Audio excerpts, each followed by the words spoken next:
One of the common questions I got when I was a manager was how new people could become managers, and it's a long enough answer that I'm doing multiple videos on it.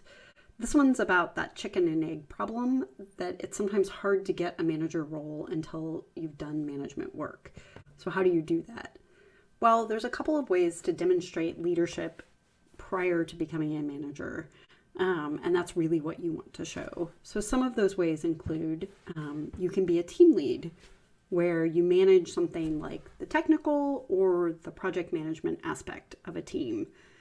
These show that you can lead without authority, and that's oddly something that's incredibly useful as a manager. You can also be a manager of temporary staff or contractors. This often has sort of less of the career development aspect, but it gets you familiar with how to organize work across multiple people, how to direct people to do it, and some of the different styles that you may need to work with.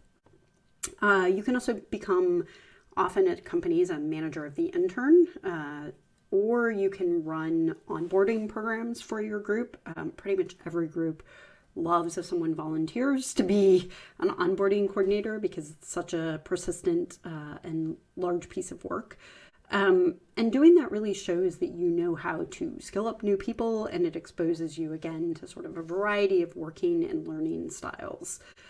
In a similar vein, you can mentor people across the company. So start mentoring folks who are earlier in career than you, and that gives you really a sense of the wide variety of challenges that people may have in different roles. And finally, you can ask your manager to be their backup when they're out, so that you kind of get a sense of the types of things that they do on a day-to-day basis, and potentially even shadow them when they go to higher level meetings, or when they're starting to think about reorgs or sort of think more formally about team structure. And you get a sense then of how work may be broken out, not just across individuals, but across teams and things like that. So those are all good ways to get going sort of on the path to management.